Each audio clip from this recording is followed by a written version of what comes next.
Welcome to the Biz Bash podcast, where we make biz strategy a piece of cake. I'm Elizabeth. And I'm Cami, but you might know us better as Eliza Ann Calligraphy and Cami Monet. We want to help you, our fellow stationers, artists, and calligraphers, confidently build a profitable and personality-driven creative biz. We're here to share our honest-to-goodness advice and actionable strategies for ambitious artists. So put on your party hat, quit being a procrastinator gator, and let's get this party started. Hello, everyone. Welcome back to the Biz Birthday Bash podcast. It is me, Elizabeth, here today with a very special guest, Carley of Twocan and CZ Invitations.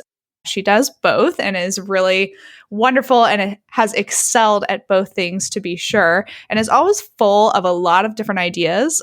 I think we're kindred spirits in that way. We like doing a lot of different things in our businesses. And like I said, it's just me, Elizabeth, today with Carley.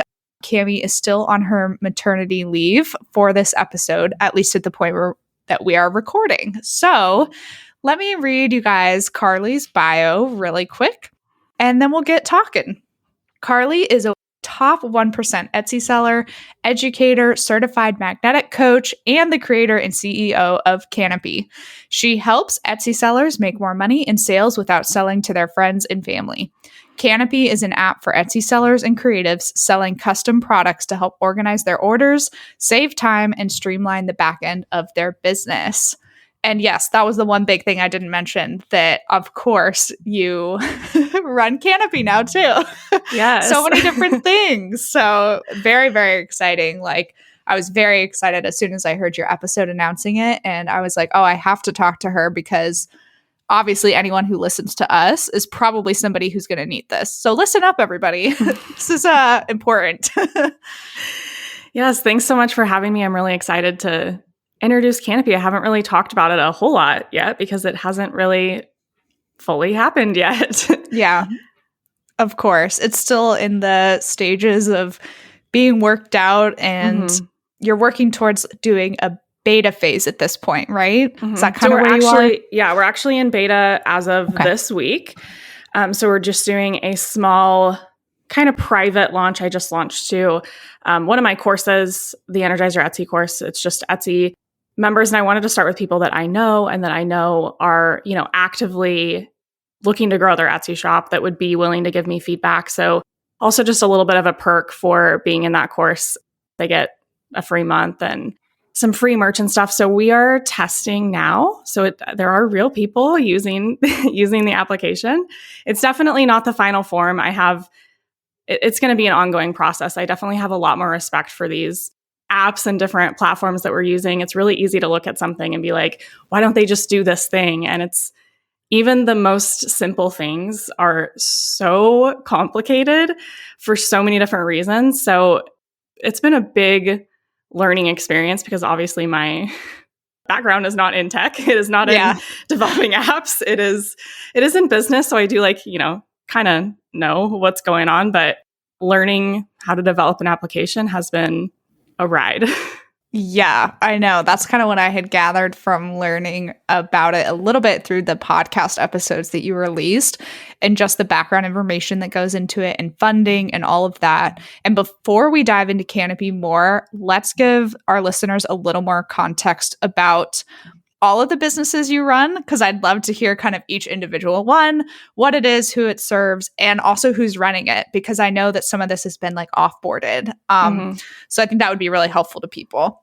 Yeah. Okay. So you're like, where do I start? I try to keep the bio kind of short because once I start going into any of them, there's so many things, right? So I started all of my businesses. My first business was with my mom. It's called CZ Invitations. And that is what I'm doing on Etsy. We've, obviously selling invitations, semi-custom invitations, used to do custom invitations. And I've moved away from invitations, which I haven't announced publicly. But I pulled all of my invitations from Etsy in November. And so January was the first month that I had a $10,000 Etsy month that was not custom. So I've done everything on Etsy at this point, and it's all been great. But that's been a big transition in that business. We'll talk about why. But anyway, so that is one of the businesses. Twocan, I started a few years ago, and it is my coaching, consulting, course business. That is just me. I mean, my husband technically owns it, but it's just me. Like I'm doing all of the things. He is a big part in Canopy, kind of. He's been a big help in that area. So Canopy actually is technically owned by Twocan. It's a software as a service underneath Twocan. So it's not a separate business at this point. But that doesn't mean it won't be. And then Lainey and I own a business together. The client bundle is our only main product. And then we have a course called Six Figure Stationer. So mostly educational. I don't know. Like there's a lot of different products within those things. I'm very multi-passionate. My businesses have transitioned in the past years to support me instead of me supporting my businesses. And that has been a big shift. And so with this new phase of Canopy, which is me growing a tech company that is taking a lot of time and energy and different resources. And so I had been feeling for a while that I wanted to move away from invitations just because of the amount of time that it takes. We do everything in-house, which I love. We work out of my basement right now. We used to have an office space, but my basement is so much better in my opinion. And so it just was time to kind of transition. And so we're going to be moving into templates. So I've pretty much done all of the different types of invitations you can do. And I'm excited for this next phase because it allows me to focus on Canopy, which is, I think, my future. Canopy and the coaching is what really lights me up and what I know is the most needed. Yeah, absolutely. And I feel like with something this big, it makes sense that is going to take precedent in your life because, like you said, not only is the back end so complicated, but as you grow, you will have to get employees, potentially, a place out of the home for people to work. It reminds me of kind of like Dubsado, of how they started like small and then it grows quick. And I totally see like the potential for that to be happening because I think, and this, that Canopy is something that is really, really needed by our sect of creatives. So when did you start feeling, like specifically start having that feeling that there was this gap in our industry specifically? And, just in terms of helping shop owners managing all of their orders, like try to like rewind and tell us like when this feeling started. And that eventually led to what Canopy will be. Yeah, I'll give you the shortest version I can make it, but it is a many year experience. But in 2016, my Etsy shop really exploded overnight. I say overnight because, of course, it wasn't overnight because there was years behind that of work that I had to do, but it was quite literally overnight. I woke up one morning, it was like, a Tuesday was like normal. And then I woke up Wednesday with pages and pages of Etsy messages, more orders than like we've ever had before. I made in January 2016, might have been 2017. I made what I made in the whole previous year in that month. So we grew very, very quickly. And it was at that time I realized like what I had been doing was not going to work going forward. And so I was looking for an app to like manage my orders. Like that doesn't seem like that hard of a thing to find, right? Yeah. And I looked. And at that point I was just using like pen paper, writing down the orders, writing down the things we needed to do. And then we just kind of slowly, at that point in my life, I didn't have a lot of money. Like I didn't know how to build an app. Like I remember texting my brother and being like, hey, how much does it cost to like make an app? And he was like, a lot of money. And I was like, well, like how much? Because like, maybe we could do this. And he was like, I don't like minimum $10,000. And I was like, oh, never mind. which it was very, very much more than that. But, that's the place that I was at, was like, okay, well, whatever. And so I tried a lot of different things, and we do use Dubsado now, and Dubsado is a great tool. And I'm not trying to replace Dubsado in any way. This is a different platform for a different user that would be paired really well with Dubsado. So the main difference is, well, okay, hold on. Let me back up and tell you the story. Yeah, so you're good. I love it. I want all the info. So I've had this idea for an app. I kind of like had created it in my mind of what I wanted this to look like. And it was just kind of always in the back of my mind of like, someday I'll do this. But also, more than anything, I wanted somebody else to do it. Like, I was just waiting for somebody to make this so that I didn't have to. And years passed. And I think it was the fall of 2019, I found the piece of paper, which I actually still have. It's like right here, of like, this is my original plan. Wow. There's like coffee stains and wine on it and stuff. It's like a piece of paper. And I just happened to like see it. And I was like, oh, that's like still a really good idea. So we started with a company here in Wichita and went through the business plan. And the business plan alone was like a very large investment before they would even give me a quote for what the app would be. So we went through that, and there was like, we had a number in our head that was like, if it's less than this, we're going to do it. And it was less than that. But neither my husband and I, who were involved in this entire process, both for no reason, because I loved that company. I loved working with them. We were just like, this just isn't, something's not right. And I don't have any way to describe that other than just like a gut feeling of like, I don't feel comfortable moving forward because there's something off. Nothing about the business, like it was all amazing. Just, it wasn't the right time. And that was like May 2020, which also that might've had something to do with it. But, right. So it was probably a year later. It was January of 2021. I had to cancel a meeting with somebody who was doing some work for me he was like going to be building me a website kind of. And for whatever reason, when he rescheduled, I was sick and he rescheduled the appointment. And when he rescheduled it, he used the word app. And I was like, oh my God, like, of course, like he makes apps. Like, why did I never put this together? And so we got on the call and I was like, I actually want to talk about something completely different. Yeah. And so he was like, oh my God, you've been holding out on me. And so that was like January, like almost a year to the day was when we had that call. And I made the first investment in May. And so it's been, less than a year that we've gotten this off the ground, but it obviously was a many year experience of finding the right time, finding the right people. We did invest all of the money ourselves. So this is fully funded. We originally were going to like find investors, and I just kind of decided I don't want to do that. So it was, finding the money to be able to do this, because it's a very large five-figure investment just to get started before we even get any users in there, before I even make any money. So it's definitely been a journey. Yes. To say the least, but it's been really fun. I just noticed that it was something that I needed. And I figured if I needed it, other people needed it too. And that became really, really clear the more I needed it. And also just like knowing, there are things like Dubsado that are great and that I use and love using, but it's not the same thing if you're doing like custom orders on Etsy. Like, it wouldn't make sense if you're doing a sign on Etsy to use Dubsado, because they're a client management system. And so Canopy is a project management system. That's like the main difference is this is the back end. This isn't the client facing forms that they're going to fill out, like the contracts. This is just when somebody is ordering something, for you to have the peace of mind to see everything on the back end, to be able to manage that and put it and organize it. Yeah. So that's the main difference between Canopy and Dubsado. And I think that they're going to go really well together.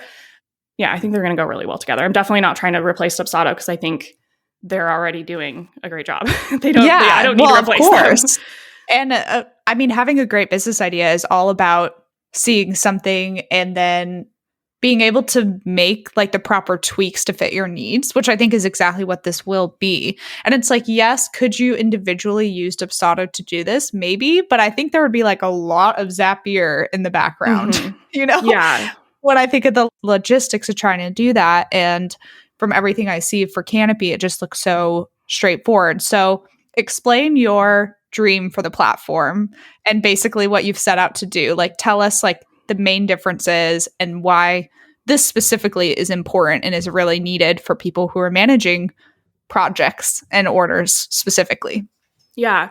So, I mean, my favorite part about Canopy is that it's pulling in all of your orders across all of your platforms. So yes, Dubsado, like you can put all your orders in there and manage them, but the time it would take for me to like manually add all those orders is really a waste of my precious time. Like when you're doing the thing I've learned the most in my life is how precious our time is and how it's the only non-renewable resource that we have. And so I really want to save people time. And I know that Canopy will do that, both in just like flipping between Squarespace and Shopify and Faire and your Etsy and like all the different platforms. Plus then where do you manage those? Then you have like Excel and like all of the Stripe and PayPal. Like we're talking tons of different platforms. So even just saving you the time between like clicking between the tabs and losing track of what you're doing. Like I can't tell you how many times I sit down and I'm like, what am I doing? Like, what was I doing? Because we're trying to do so many things as business owners. You're wearing so many different hats. And so Canopy is like a bird's eye view of everything in your business. It will allow you to just like see everything at a really high level view on your dashboard. So basically you'll be able to break things up into different sections. So for invitations, I would say there's like 4 or 5 main sections that I had broken my workflow into of like, before we get started, the contract, like getting the forms, like everything we need to get started, but maybe they've paid the deposit. And then you have actual like production work. And then there's, signing off on the final proofs, like ready to print. And at any time, I might have had 100 clients because you have clients that are, if I was doing like 30 semi-custom a month, if I'm working with them for 2 or 3 months, that adds up really quickly. And then you have people that plan way ahead, and then you have people that are last minute. Mm-hmm. And so at any given time, I didn't know where I was at. And the amount of time that I was wasting just like trying to figure out, like, is this person ready to print? Have they paid me? like just to like know that off the top of my head was wasting a lot of time. And so on your dashboard, you'll be able to see how many orders are in a specific thing so that like, oh, there's like 7 orders that are ready to print. I'll start on that today. To just give you like a high level overview, because that alone was like something I desperately needed. And then just that peace of mind that I'm not like forgetting somebody in there. I know that that's something that I worry about, and something that in the results that we're getting from beta testers, I am asking them some questions at the beginning. And so far, everybody really worries about forgetting orders or messing them up, or like, not having the good customer service because you forget about something. And that's a real concern when you're doing any custom work, or like invitations is a very product and service kind of weird in between. Mm-hmm. And so it's easy to forget things. It's easy to forget to order paper, or like, like it happens, or to order the wrong color and then forget to fix it or whatever. And so within Canopy, you'll also be able to like manage those tasks and have everything in one place for your Squarespace or your Shopify orders and your Etsy orders.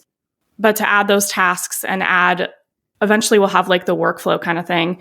If you have like the same tasks for every single order, which for a lot of people, you will have the same tasks for every order. Mm-hmm. You'll just be able to like kind of like group add those in. What else? It's very customizable for each individual user, because I know that doing invitations, even like what I do, isn't going to be what you do.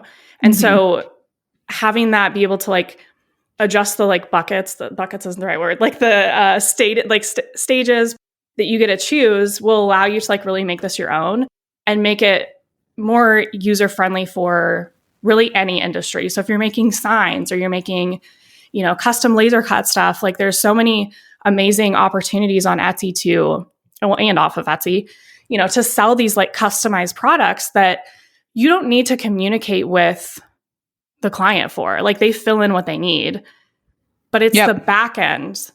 It's like what you have to do, that there's a lot of steps, and it's really easy to mess things up. So just kind of having that peace of mind for you behind the scenes is my goal for Canopy. Yeah, that's great. I love it.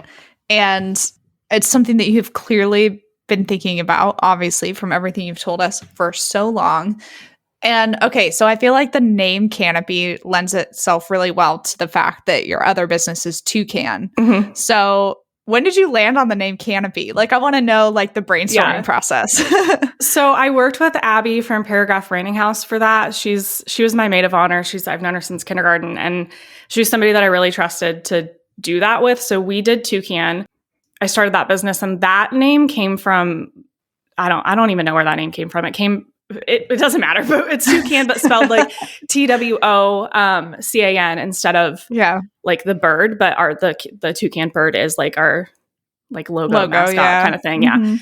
And so the whole time, like I didn't have a name for this. And when we started working on it, like we didn't have a name for it. And I was like, do we need to have a name before we like start this app? And he was like, no, but like probably like pretty soon. And I was like, okay, that's fair. So we sat down and we were just kind of thinking about, I wanted it to be related to Twocan. We started doing like just kind of researching things. We went through like a few different exercises of like, how do I want this app to make people feel? What's kind of the goal of it? Different things. And I knew from the beginning, I wanted it to be like a bird's eye view of your business. And that was unrelated to the fact that like there's a toucan, but then I was like, that actually goes together really well.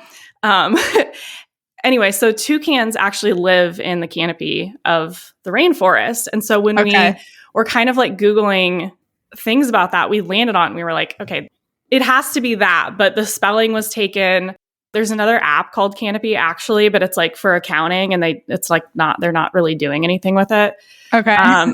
And there was another, like to get Canopy, CANAPY.com. So my app is called My Canopy. I mean, the app is called Canopy, but our URL is My Canopy. There was somebody holding on to it and he wanted like $20,000 for the URL. And we were like, no, nobody was using it. He was a dentist. And he was like, well, I turned somebody away who offered me $20K. And we were like, congratulations. Right. Should have taken it. Yeah. Yeah. I actually really like My Canopy. It's very personal. Yeah. So it's actually nice you guys have that as the domain, I think. Yeah. And it's because it is very customizable. Like it is your canopy. Like it is your view of your business. So it kind of worked, but we did just a lot of like brainstorming and like Googling words. And I mean, first we got clear on what we wanted this to be, which I've known for a long time, and how we wanted it to make people feel. So there's kind of like two segments of groups of people that are going to use this. There's the people new to Etsy that are solo entrepreneurs, like just wanting, maybe you're a mom, maybe you are growing the side hustle, want to make extra money for your family. So your time is really valuable. And, you want to spend that time with your kids. You want to be like, it's not something that you necessarily want to grow into like $1 million business. Mm-hmm. So focusing, like, I know that they really value their time. They want to see everything at a high level. They just want to feel organized and have that peace of mind. The other segment is kind of that person like me that wants it to be a multiple six-figure business, that is managing a lot of things, that has a team, that is growing not just like a hobby, but like a real business. And so we kind of like broke those two down and like, what do they have in common and what are their goals? And then just kind of start Googling words. Yeah. I mean, that's just how we came up with the name. The name was like the thing I was the most stressed about because like I knew what I wanted this to be. I knew kind of like even what colors I wanted. I knew what it was going to do, but I had no idea like what we were going to call it. But I am really happy with Canopy. I think it makes sense. Yeah, it makes a lot of sense. I was like, oh, this is so good. And I do like the fact that it's spelled differently. And actually, I can't remember why the word toucan came up in one of my text messages or something. I actually was trying to spell it the way you spell it. And I was like, I'm an idiot. I can't remember how to spell toucan the normal way, like the actual animal. Yeah. Yeah. That was kind of a funny little that is funny. little thing that happened. But okay. So obviously this is something, like you said, like you don't have experience in tech. This is brand new. What has been the biggest hurdle so far while developing this new software? Because I'm sure that there's other people out there who have ideas and they've thought before, hey, maybe I could take this to the next level. Maybe I could make an app. And I'd love to hear about that, like the challenging aspects of this experience for you. I know there have been many, I'm sure. Yeah. Well, it's interesting because it's like, I feel like there have been a lot, but I also feel like there haven't been any. Yeah. Because I mean, it overall has been a really great experience. We have been working with really great people who have been really supportive. And, I'm not the one learning the code. I'm like developing the app. So that's helpful. That saves me a lot of time. I mean, I think the biggest thing for me personally was really just the mindset of this. Like this was very much, and it also did it's requiring me to restructure my life and like up level my life in really big ways. Because I am growing a team. Like I do expect it to be a 7-figure like enterprise. And those actions and that person is different than when I started in 2015. That was just like working out of her mom's house. Like it's not the same person, and it requires a very different set of skills and a very different mindset. And I think having to like energetically upgrade many times in the last few years, because it hasn't been like I've had many of those moments where I'm like, I'm here. Like I'm at a new level. I've upgraded, like here we are. And then things happen and I'm continually kind of forced to go bigger. But I've also been like learning throughout the process that it's much easier when you're not forced to go bigger and you choose to do it because you want to and because it's who you are. And so I think that like looking back at 2016, I was really forced to figure things out. I was really thrown into this, and the longevity of that wasn't really there because I wasn't really mentally and physically prepared to take on what was being thrown at me. I was forced into it. I figured out a way. I came out on the other side. It was a great learning experience. I wouldn't trade it, but I also wouldn't do it again. Yes.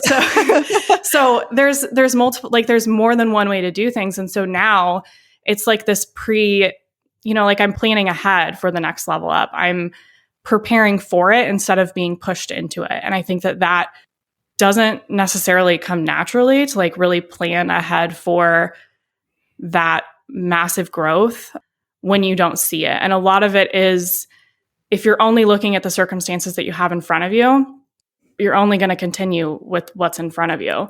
And so like allowing yourself to dream, but also not just like dream about it, but prepare for it is a different way of being. It's like a different type of embodiment than just like, I really hope this goes well. Like I'm really preparing for this to be an empire, not like crossing my fingers and hoping, which like there's a little bit of that. Like, like I hope this goes well. Like, I do have those beliefs and doubts and stuff sometimes, but I'm going to do everything in my power to like prepare for it so that I'm not in that position where I'm forced into it and like have to kind of claw my way back to the top. Yeah. Does that make sense? I think of it. I mean, I'm full of like weird metaphors all the time. Like this is just kind of how my brain works.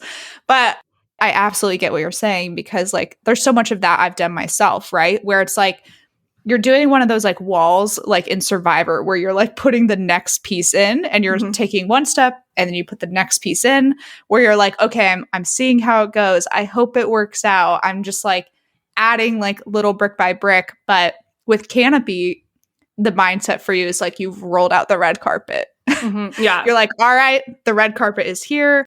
I have prepared. I know the path I'm walking. This is allowing for this growth. And I feel like when I have new ideas and new dreams for things I want to do in the future, after being 5 years in business where I feel like I'm putting in one piece at a time, I feel very much the need to do something similar, to be like, I'm preparing to for the success this will bring, and hoping a little bit rather than waiting to kind of see what happens. So I love that. It's two. I mean, like both are going to get you where you want to go at the end of the day. And I think that like something I talk about a lot in business is ease. And I know that triggers a lot of people because everybody's like, oh, I work really hard. And like, it's not that I don't work hard. It's not like, especially energetically, like I'm working through things like mentally, like my mindset every minute of every single day. But there's a difference. Rolling out a red carpet and preparing for your success is easier than trying to get the brick out from under the foot that you're standing on one foot, and then like, you know what I mean? And like climbing this like weird ladder that you're making as you go. And that is what I mean when I talk about like letting business be easy. It is very much your mindset and how you prepare for things. Because we all have the same like quote problems in business. And a lot of the problems that people have result from doing the things that they think they should do and not the things that they want to do. And when you're rolling out that red carpet, for example, like that's really you choosing to do the things that you want to do and choosing to do it in the way that you want to do it. And that's different than like, metaphorically trying to figure out how to build this ladder that you're halfway up. You know what I mean? Oh, for sure. I mean, like, that was my biggest struggle when I was doing invitations. Like, I was doing a lot of things that I felt like I should be doing, not because I wanted to do them. What trends was I seeing in like styled shoots and stuff like that? I was kind of taking a page from a playbook rather than reflecting and asking myself, like, what do I want my business to be? And so then I think when COVID came around, that was what made me realize I was like, I don't know if I want like any of this actually, like I had that break and that moment to reflect and think on it. And I'm excited too, because at the end of the conversation, like I really want you to be able to share with everybody all of the offerings that you have, because I know that you have a lot of great resources through Twocan, including, like you said, Art of Ease and so many other ones. And that's when I see emails about like all the time. I'm always reading your emails, by the way. Oh, thanks. I love your emails. Thanks. Yeah, 2020 was a big reflection for, I feel like, a lot of people. And, those of us that took action to make the changes that we wanted are seeing results from it. And I think that there's a lot of, you see those like motivational quotes on Instagram all the time, right? But there's like a day where you read those and they hit different, because it's not just like I believe this, it's I'm being this, I'm embodying this. Like you understand it in a new way because of the like daily choices and action, and just choosing the things that you want, like noticing you didn't really necessarily like what you were doing, or that it wasn't fully what you wanted. We get to just like, we didn't start a business to not do what we want to do. Like you can not do what you want to do and get paid really good money for doing it with somebody else. Like, you know what I mean? Like there's just no reason to not do what you want to do in your business. Yeah, I know. I completely agree. The problem I'm running into right now, though, is the thing that I want to do might not make much money. So that's kind of a fun one for me to play around with a little bit, because I'm really captivated by that idea of retail, and I see a very specific hole that needs to be filled on Marietta Square, which is close to us. And it's something I've talked about for years, and something that I've really started like crunching the numbers, right, to like look at, to like plan and research. And there's half of me that's like, oof, like I gotta really like think about my intentions here, and like how bad I would want something like this. Or is it worth it to do that, even if I wouldn't like make as much, It's hard. Yeah, it's definitely like owning a business is a lot of that, because at the end of the day, we're doing it to make money, right? Like that's what a business is. Yeah. I've written a lot of business plans in my life. Like if you've never written a business plan, I do recommend, because it really makes you look at things differently. So I have a degree in entrepreneurship. So like most of my getting my degree was just writing these like 40-page business plans, like very detailed. And so there was a point where like we wanted to open a barcade, so like an arcade that's a bar here in Wichita. And I like got through the business plan and we got to the financials, and I was like, this is a terrible idea. Like this, we are not going to make any money. Like bars don't break even for like 3 years. And it's like, I don't really want to sink many hundreds of thousands of dollars and not see a dollar for 3 years. Like that sucks. And so, we kind of did the same thing with Canopy of, like it was a large upfront investment. And my husband and I both had to really get on board with the fact that like, we may never get a dollar back out of this. In the beginning, I don't believe that now, obviously. Yeah, of course. But I mean, there is, when you take a risk, like there is risk. Like entrepreneurs by definition are risk takers. Yeah.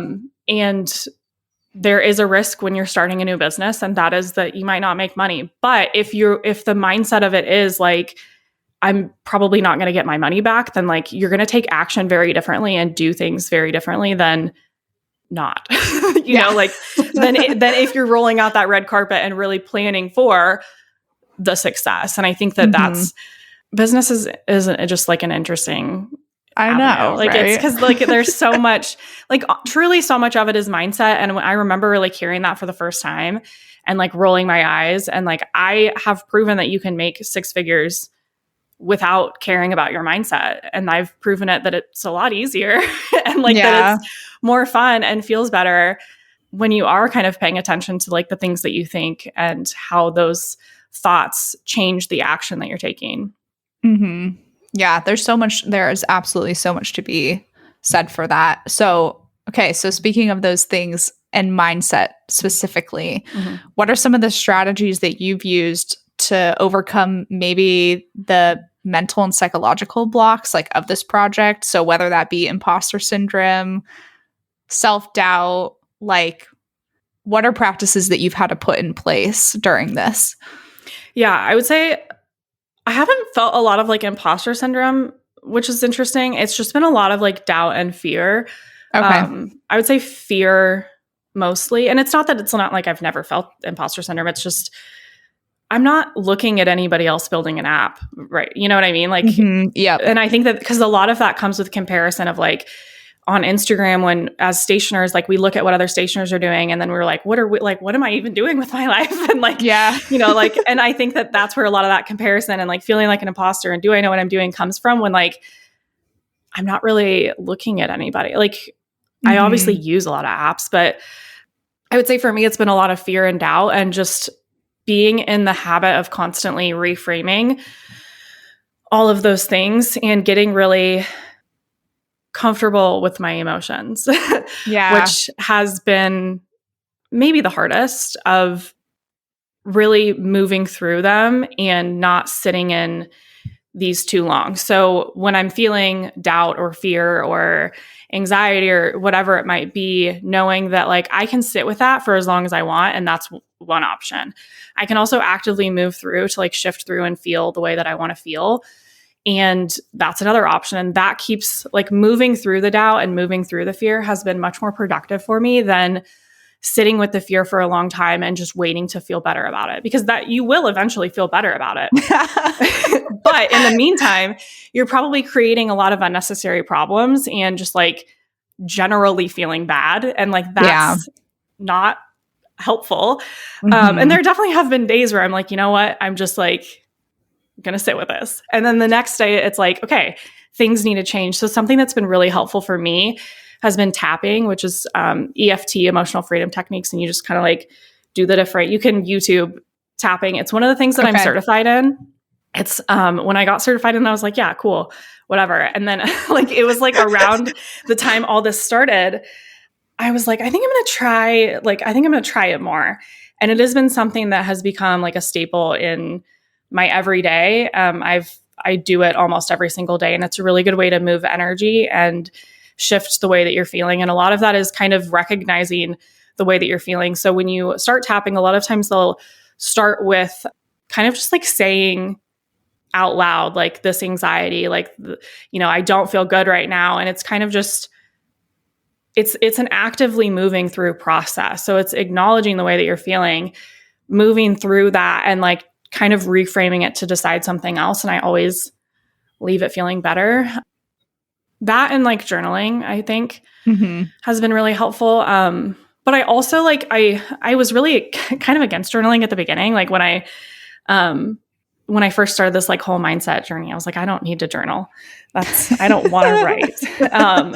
There's a lot, I was met with a lot of resistance with that, but I have slowly just kind of given in, and like writing my thoughts has been helpful. But I've learned with my coach, the most helpful way for me to move through things is to like speak them. So rather than journaling, which can be great and can be helpful, being able to just like say things out loud, talk with my husband, talk with my coach, talk with my friends, like I can move through those emotions a lot more easily. And so being able to surround yourself with people who get it or who are willing to listen to that can be really, really helpful, because I notice like everybody has these limiting beliefs and limiting ideas that hold them back, like the fear and the doubt and, you know, what if it doesn't work, like all of the negative things. And most people don't recognize it. And a lot of people will like tell me that they don't really have them. And I'm like, okay, but then they'll say things out loud. And it's a lot of times that when they say it out loud and they hear themselves say it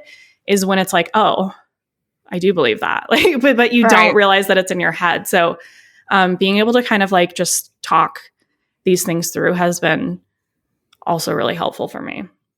Yeah, I know. I agree. I'm very much a verbal processor.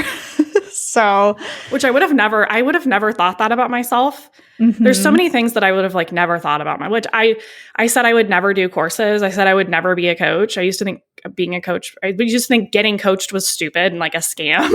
And like now I pay so much for my coach and like I am a coach, and it's funny how the things that we think are, you know, not us or will never do are just who we are. Yeah. Yeah, I don't know, but it's good because it shows like, I mean, every person grows, every person changes. Mm-hmm. Something that you thought a few years ago might be totally different in a couple months. Like you just never know. Like we're all evolving all the time. So yeah. I also said I would never do templates like on Etsy, like invitation templates, and I'm doing that too. So the list of things that I've never done is like pretty much just what I'm doing. Never say never. Yeah. Okay, so let me go back real quick to the fact that Canopy is in beta. So people in your Etsy course have access and are kind of giving you feedback. Mm-hmm. What is the general timeline then for when you want to make it available for other people to beta test, I guess? Like you could tell me like kind of like the steps you're thinking of. I think this episode, like we're recording in February, but might not go live till May, which is like so weird. So I guess like let listeners kind of know what you're thinking for this in terms of like their accessibility to it at some point. Mm-hmm. Yeah. So I'm not a like firm deadline type of person. Okay. I'm very like go with the flow. So that being said, like we've always, also my firm deadline that I had originally was like, we were going to launch in November, and that obviously has not happened. Then that was like to start with alpha testers. So we went through alpha testing, and now we're beta testing. And I'm just kind of waiting to see what the feedback is that we get, how much we need to do to it. What I imagine happening is we're going to be doing kind of like phases where, you know, right now we opened it up to like 20 people, very limited, to be able to get really good feedback and then implement that feedback and also provide like good customer support. Mm-hmm. So I assume the next phase would kind of be like just a slightly larger version of that. And then we will launch to the waitlist and then probably the public. So just kind of rolling out small groups of it before we're just like, hey world, and like running ads and stuff, because there is a lot that can go wrong, but I mean things just like break, and when you push one thing and it just like there's so many things that of course now I was looking at it and I was like, hey, does this actually make sense? Like it's like how we made it and nothing is wrong with it, but now that there's people in there, like I'm thinking about it slightly differently. So it's gonna be ever growing, ever changing. And we're getting some of that feedback from the beta testers to kind of see like, what are some of the most important features? Like I have like a million features that I want to add, but like what do other people want? Because I really do want this app to be something that people feel like kind of have a say in it. Like obviously every business is going to be different, but I want the users to know that they're heard and that like I really value their input. Because I do. And like, that's been one of my biggest pet peeves with other platforms is it's like, why don't you do the things that like everybody vocally wants you to do? Yeah. Which I also, again, like I have a new respect for these platforms and why they're doing the things that they're doing. And maybe it doesn't fit with their mission and all the different things. But yeah, we're just kind of rolling things out in phases and taking back all the feedback, and we'll just kind of see where it goes. I mean, I just kind of see where it goes. That totally makes sense because there's no point to rush it at this point. Yeah. Like you have the time to be a little more thorough. Yeah, it's definitely not something I want. Like I'm not looking with the amount of money we've spent and the amount of time and energy. Like I don't want this to be something that we just like push out there, get 1 million people in, and then they're all like mad because it doesn't have, you know, like I really am taking the time to get that feedback and make it the best that it can be. And that is like, it is going to take time. So I don't know what the next phases are going to look like. And I'm kind of excited to just go with the flow and see how this grows. I also just don't want to like set myself up for not like disappointment, but like these deadlines, what I've just learned in like the tech world and stuff, like some things we could say like, okay, we'll get that fixed next week. There's all sorts of things that happen with like these different integrations. Cause like there's a lot of API connections with like Etsy and Squarespace and all the different platforms. And if they make a change, it changes everything. And so there's just a lot up in the air. And so I've just kind of had to be really flexible, but it's also very convenient that that's how I run my life and business of like, Yeah. I don't like a lot of structure.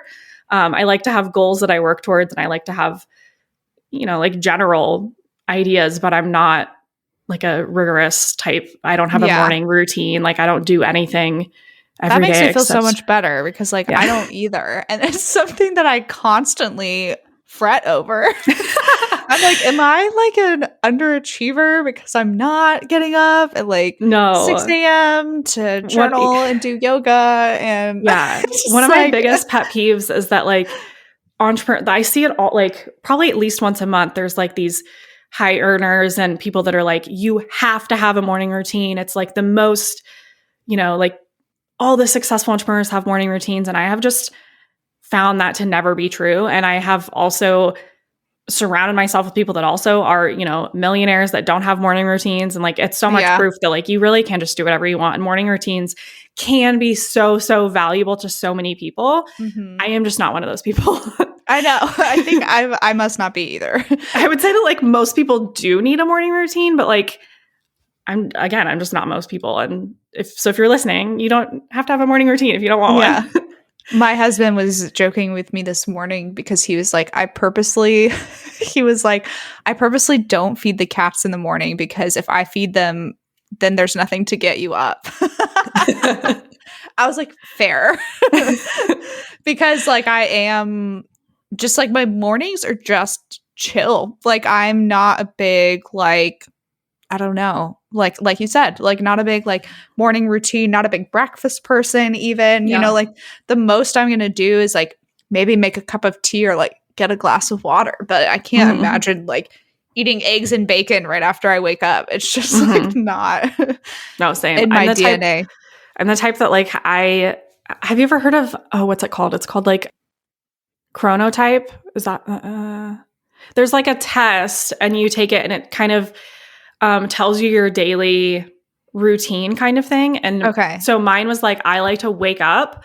There's 4 options. And mine was like, right when you wake up, you want to get to work. And I was like, that is me. Like I am the most productive from like 10 to 2 or whatever. Whereas like there's a big group of people, I would say maybe most people like to wake up and like take it easy and like do some things before they get into work, which again, it's just not me. I think it's chronotype is like a test. Anyway, it's one of those like personality type tests, but was actually really helpful and like really affirming to me that I'm like on the right path of like, I don't need a morning routine. I don't, that I get to do what I want to do. And it was like, it asked you what time you go to bed at night. And it was like, one of the options was like 1, and one of the options was like 2:00 in the morning. And I was like, well, I go to bed at like 1:30. And so I picked whatever option it was. And at the end of the test, I was like torn because I was like, I don't know which one to pick because it's like I'm in between. And then at the end of the test, it was like, you probably go to bed about 1:30. And I was like, oh my God, I do. How did it know that? Like, cause it's just like, anyway, it's kind of fun. I think it's called chronotypes, but I can look it up. Okay. Yeah. I'm the same that the time I'm asleep is somewhere between like 11 and midnight usually. So I have more of like a nighttime kind of like wind down routine. Yeah, same. Okay, yeah. So it's either like, am I taking a shower or am I relaxing in the bath and like reading a book? Am I watching a show in bed or am I reading a book in bed? Like I'll like pick up my clothes, I'll brush my teeth. Like my routine in the night is like way more there than my routine in the morning, which is kind of like mind-blowing. Yeah, I have to like wind down. Like I can't just like, my husband could fall asleep anytime, anywhere, any place. Like he's just like out. Whereas like I need time. Like I need like at least an hour to mentally prepare myself to go to sleep because my mind is just like always running and stuff. And I also have found that I have like really good inspired ideas late at night. And so sometimes I'll just like come in my office and like write them down, and just kind of allowing myself to go with the flow in that way has been really productive, which like, again, that's like the not doing what you should and just like allowing yourself to do the things that you want to do. And sometimes that's working at 11 o'clock for 30 minutes because it feels like really good. I know, right? That was like literally almost me at like 3 a.m. this morning because I was like, I can't freaking sleep. And like my cat was like, that was like a whole thing. And ended up coming downstairs and I was like walking around at like 3:30 in the morning and I was like, should I work right now? Should I take advantage of this? I ended up falling asleep on the couch. But yeah, I feel like that's so funny. I'm glad to like meet another person who feels so similarly because I need more people. It's refreshing. Like this. It's refreshing to know that you're like not alone. I know. I'm like laughing because I'm relieved, to be honest, to like be able to like almost like be honest about like these things that are like, not that there's like shame surrounded by them, but there's, you know, ever since we were young, we've always heard the early bird gets the worm from Ben Franklin. Ever since we were kids, that's like what we've heard. And so I'm constantly like battling. I've even talked to my like therapist about that. Like, I feel like I should be like up at a certain time, you know, but I digress. We're just like, we're just constantly, I mean, we're conditioned in this way around everything, like money. And that's where all those like doubts and fears come up, is because of how we have been unconsciously and consciously conditioned our whole lives. And it's not like anybody's like brainwashing us. It's just those phrases. It's like what our parents taught us, that like times have changed and corporate ways that we have learned, and like what we do in corporate doesn't make sense for small business owners. And yet so much of what we do often that is brought into our business. And that's why it feels bad. And like why there's a lot of resistance, because it doesn't match what we want. Yep. I will be following up with you about this later. I feel like we probably have a lot more to talk about that. Okay. Before we wrap up everything, and by the way, I feel like I'm going to have to like rename this episode because it's so much more than just like about building an app, which I love. I love kind of seeing where the conversations go. But I want you to tell our audience the specific resources you do have and kind of the purpose of each one. That way, if they're listening and they're feeling inspired, maybe they'll know what the right thing is for them to pursue. Yeah. So if you haven't gathered this from this course or from this episode, I have a lot. I do a lot. I like doing a lot. I let myself do a lot. So I have a lot of courses. I have the Energizer Etsy course, which is really for people that want to sell beyond their friends and family. And I'm kind of transitioning that course too. It started to be for people that were just getting started. And it's not necessarily that it's not just for people getting started, but it is a bigger investment, and it is for the person that wants to grow their Etsy shop to those like 10K months, that wants it to be not just a hobby, but a real sustainable business. So that's my Energizer Etsy course. I have the Art of Ease, which is probably my favorite thing I've ever done. And that's my mindset course, which is a lot of, kind of some of the things that we talked about today. But really, there's been a lot going on. Like I'm redefining all of these things as I have been pursuing Canopy, because they all kind of need to be redefined. Yeah, for sure. Because as I grow, like I'm wanting to invite in those other people that are wanting to level up as well. And so nothing that I do is going to be a quick fix or like there's no secret. The secret is like you taking the action. So the mindset course is really for the people that want, how do I want to say this? The people that like want a life that's too good to be true, even though they don't know how they're going to get there or what it's going to look like. But just the thought of ease and that rolling out the red carpet sounds good, then it could be for you. And then I have, what else do I have? Lainey and I have 6-Figure Stationer, which is a course for stationers, as you might have guessed, to help you reach 6 figures. We've had a lot of members actually hit 6 figures in their business the first year within months of taking that course. So members are generating over, like together we have generated over multiple 7 figures. So that's really exciting to, again, for the person that wants to grow their business to 6 figures and beyond and have those systems and mindset and all the things that are in place for that. What else do I have? Canopy, which you've heard all about. And then I'm a coach for creative entrepreneurs. And we go through, that's a customized experience for everybody. So I feel like is that all my things? I think from what I know and remember, I think that's all the things. And the best website is the Twocan website, right? To find all of this. Twocanco.com has all of my things. And most of them are also linked on my Instagram, and there's highlights for like all of these things if you want to go back and see, you know, what all of these are about a little bit more. Yeah. So perfect. Wonderful. Okay, great. And then, yep, you said Instagram highlights, but your Instagram handle is your name, Carley Zuercher. Is that pronounced right? It's Zuercher. Okay. It's pronounced Zuercher. like Zerker, but it's spelled with more vowels. Yeah, right. You pronounce it the way that everybody does, like what you would think. So yeah, and I had to go through every single thing that I had sent you earlier and reverse the U and the E in your name because I was like, had done it wrong on every single thing. At least I was consistent. Yeah. But I had to go back and change the spelling of it. So yeah, it's not the easiest spelling. I always secretly kind of wanted to marry like a Smith because my maiden name was Doring and it was spelled Doehring. And so I got a lot of like dough rings and like people spelling it weird. And so like, I just wonder what it's like to like have your name pronounced right, you know? Like young. Yeah. Like people know. And so like everybody always stumbles over it. So I didn't marry a Smith. I'm very happy with my married name, but yeah. No, I love that. Yeah. I was lucky. I went from Carlson to Young, which are very easy. European. Yeah. Zuercher actually means of Zurich, I think. So oh my gosh. Okay.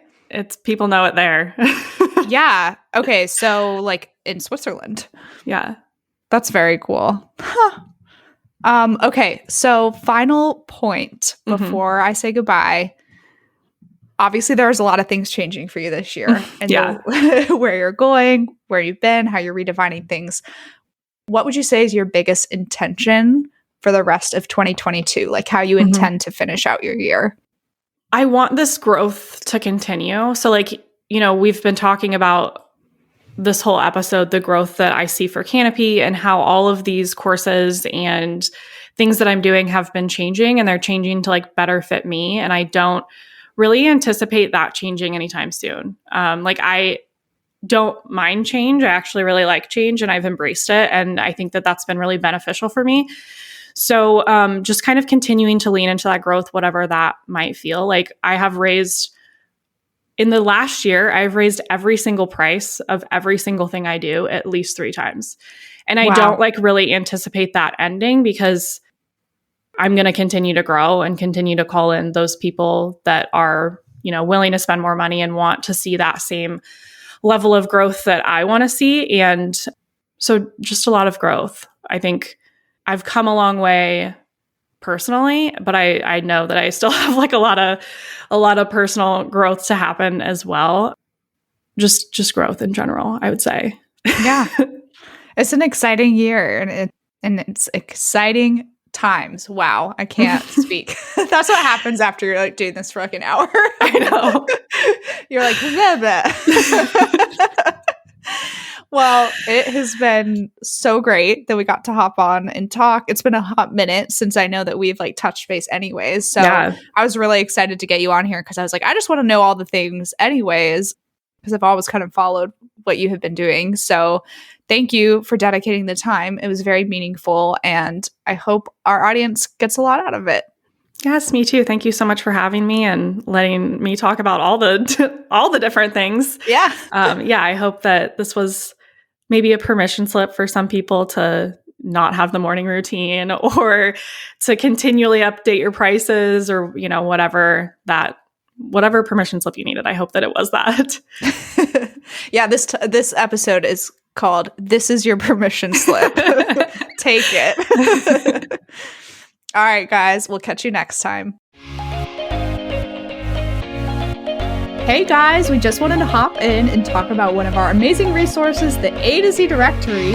All of us have thought at some point, how did she do that or how did she make that? And maybe you don't know where to start or how the heck to produce this amazing product you've dreamt up. Well, the A to Z directory is the missing puzzle piece in your biz, you guys, seriously. So it's built in the form of a yearly membership, and it's your one-stop shop for finding suppliers and vendors for all the things. Literally where to print everything from custom invitations, greeting cards, mugs, koozies, acrylic printing, letterpress, custom ribbon. I mean, the list goes on and on and on.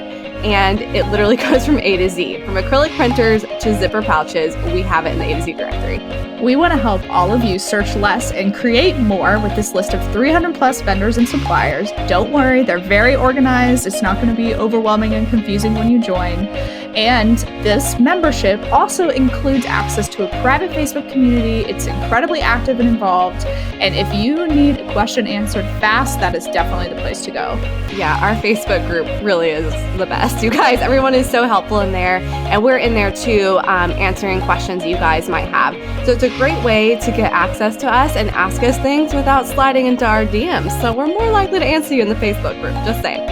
Anyway, also in the Facebook group, this is new for 2020 and we're really excited about it. We are hosting monthly Power Hour Q&A sessions that are live, and these are only available to our A to Z directory members.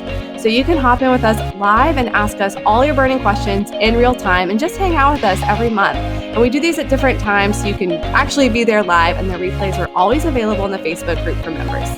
This resource is priced at $147 a year, which honestly is extremely affordable and is full of so many benefits, such as exclusive vendor coupons for members only. And we would love to have you guys join. Seriously, it's kind of like our family and our tribe. So visit bizbirthdaybash.com/directory to sign up today and use coupon code podcast2020 to receive $20 off your first year. That's podcast, all caps, 2020 for $20 off your first year. We can't wait to see you in the Facebook group.